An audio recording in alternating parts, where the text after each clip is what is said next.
Hello साथियों, नमस्कार। मैं महेंद्र सिंह आपका स्वागत करता हूं आपके अपने यूट्यूब चैनल ब्राइट फ्यूचर पर।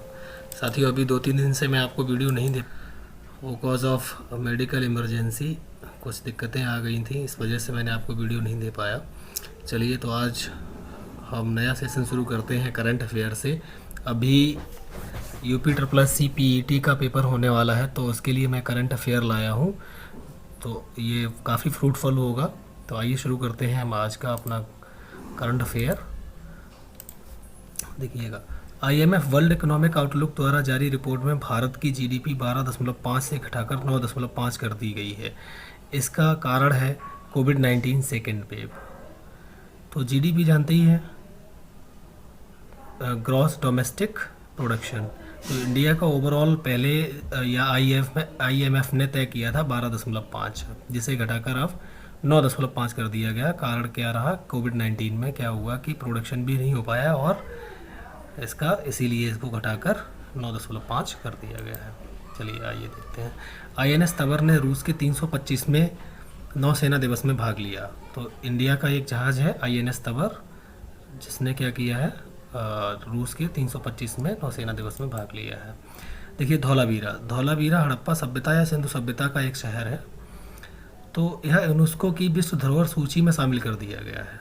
देखिएगा, कुछ महत्वपूर्ण चीज़ें होती हैं, जैसे क्या करता है यूनेस्को, जो आपकी जैसे कि कोई विरासत है या कोई महत्वपूर्ण स्थान है, उसको क्या करता है यूनेस्को, क्या करता है, संरक्षित करता है, अपने अंडर लेके उसका विकास करता है, उसमें डेवलपमेंट करता है। तो गुजरात के कच्छ में स्थित है धौलावीरा, जो कि हड़प्पा सभ्यता का एक केंद्र, एक जगह थी। तो ये क्या हुआ है, यूनेस्को में विश्व धरोहर सूची में शामिल कर लिया गया है। नेक्स्ट, सबसे कम उम्र में ओलंपिक स्वर्ण पदक विजेता। देखिए, अभी वर्तमान में ओलंपिक की काफ़ी चर्चा रही है। ओलंपिक हमारे 2020 के पोस्टपोन्ड हो गए थे, जो 2021 में कराए गए, जो जापान की राजधानी टोक्यो में चल रहे हैं। तो सबसे कम उम्र में ओलंपिक स्वर्ण पदक, देखिएगा, ये स्केट बोर्डर जो प्रतिभा कंपटीशन है, ये इसी बार ओलंपिक में शामिल किया गया है। इस बार 4 नए खेल ओलंपिक में शामिल किए गए हैं। तो निशिया जो जापान की हैं, इन्होंने क्या किया है, पहली बार जो इसको स्केट बोर्डर शुरू किया गया है, इसमें सबसे कम उम्र की, मात्र 13 वर्ष की हैं, इन्होंने स्वर्ण पदक जीता हुआ है। इनके नाम ये कीर्तिमान आया है। नेक्स्ट है, हाल ही में माई गवर्नमेंट ऐप। देखिएगा, मेरी सरकार ऐप लॉन्च करने वाली जो स्टेट है वो आपकी यूपी है। यूपी सरकार ने मेरी सरकार ऐप लॉन्च किया है। चलिए बढ़ते हैं आगे की तरफ।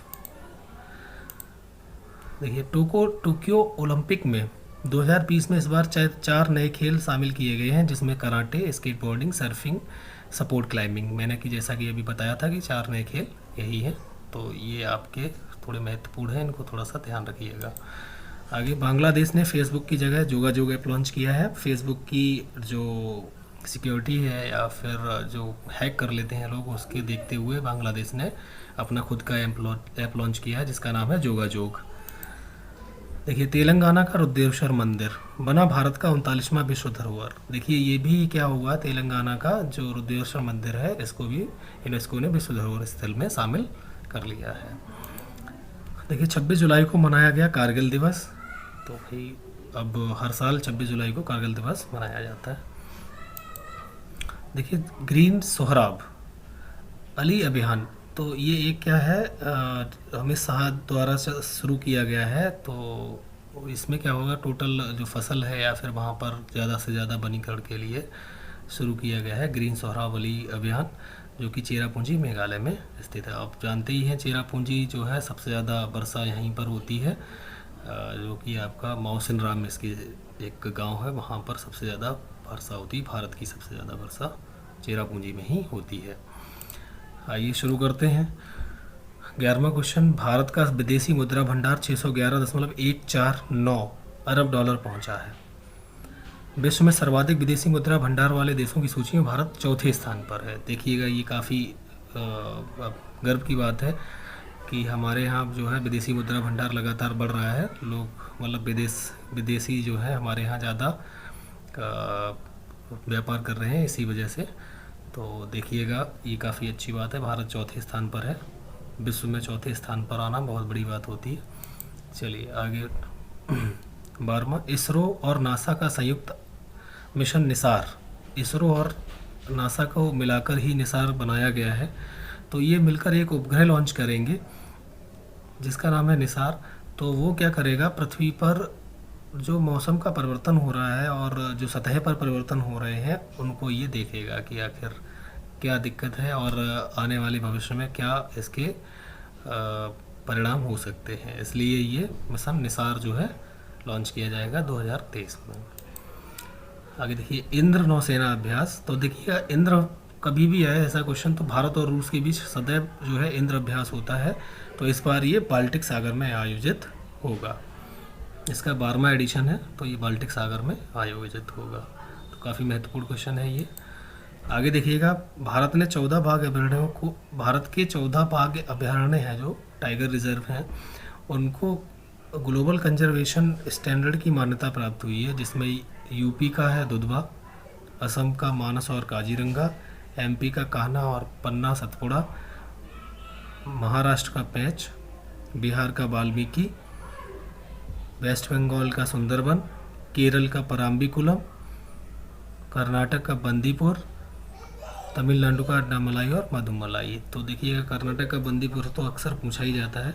तो ये कुछ बाघ रिजर्व हैं जिसे ग्लोबल कंजर्वेशन स्टैंडर्ड ने मान्यता दी हुई है। आगे बात करते हैं, देखिए राजा मिर्च। देखिए राजा मिर्च जिसे 2008 में भौगोलिक संकेत या जीआई टैग प्रदान किया गया था। ये दुनिया की सबसे तेज़ 5, ये वर्ष जो है वो गलत लिख गया है, यहाँ पर मिर्च होनी चाहिए। तो यहाँ मिर्च में से एक है।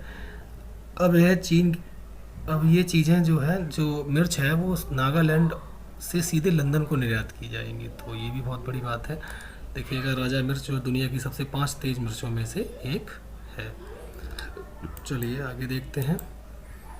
29 जुलाई को अंतर्राष्ट्रीय बाघ दिवस मनाया जाता है। हर साल 29 जुलाई को अंतर्राष्ट्रीय बाघ दिवस मनाया जाता है। आपको बता दें, टाइगर स्टेट एमपी को कहा जाता है। सबसे ज़्यादा टाइगर्स जो है, बाघ जो है आपके मध्य प्रदेश में है, लगभग 526। दूसरे नंबर पर आपका कर्नाटक आता है, उसमें 524 है।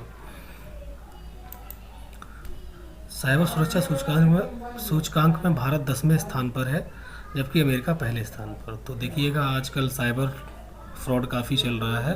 भारत इस विषय में अच्छा काम कर रहा है। तो ये भी बहुत अच्छा काम है कि हम 10वें स्थान पर हैं। तो इसके लिए भारत सरकार भी काम कर रही है। आगे, नीति आयोग के सीईओ अमिताभ कांत का कार्यकाल 22 जून 2022 तक बढ़ाया गया है। तो देखिएगा, नीति आयोग, ये नया आयोग बनाया गया था मोदी सरकार ने 2014 में। इनकी सरकार आने पर योजना आयोग को ख़त्म करके यहाँ पर नीति आयोग का गठन किया गया है। ये एक थिंक टैंक के रूप में काम करता है। सभी राज्यों को क्या करता है, ये दिशा निर्देश जारी करता है, जिसे क्या होता है, फॉलो करना होता है। अब वो राज्य सरकार के ऊपर डिपेंड करता है कि वो कैसे फॉलो करता है। आगे बात करते हैं नेक्स्ट। चीन 40वां मलेरिया मुक्त देश घोषित हुआ है। तो भाई अच्छी बात है कि चीन लगातार मलेरिया को, वही 39-40 देश ऐसे हो गए जहाँ पर बिल्कुल मलेरिया के एक भी मरीज़ नहीं आ रहे हैं। तो चीन भी उसमें शामिल हो गया है। हम भी प्रयास करें, हमारी सरकार भी प्रयास करे, मलेरिया मुक्त घोषित हो। काफ़ी लोग क्या होते हैं कि मलेरिया से अपनी जान गंवा देते हैं भारत में। चलिए आगे शुरू करते हैं। डीआरडीओ ने न्यू जनरेशन मिसाइल अग्नि पी का सफल परीक्षण किया है। तो डीआरडीओ लगातार परीक्षण करता रहता है, जैसे कि अग्नि 1, अग्नि 2, अग्नि 3, अग्नि 4, इनकी मारक क्षमता और इनका सफल परीक्षण भी हुआ। तो अच्छी बात है ये। नेक्स्ट, भारत ने टोक्यो ओलंपिक 2020 में 7 पदक जीते हैं, जिनमें से 1 गोल्ड, 2 सिल्वर और 4 ब्रॉन्ज हैं। तो देखिएगा, अब इनकी पूरी हम डिटेल देखते हैं कि जो गोल्ड है वो एक ही आया है, जो जीता है नीरज चोपड़ा ने जेवलिन थ्रो में। जेवलिन थ्रो क्या होता है, भाला फेंक होता है। तो ये इन्होंने लगभग 87 दशमलव समथिंग मीटर फेंका हुआ है। तो ये जो है पानीपत हरियाणा में रहने वाले हैं। बी, सिल्वर मेडल आए हैं वो 2 हैं। साइकोम मीराबाई चानू ने 49 kg वर्ग में वेट लिफ्टिंग में ये पदक जीता हुआ है। ये इम्फाल मणिपुर की रहने वाली हैं।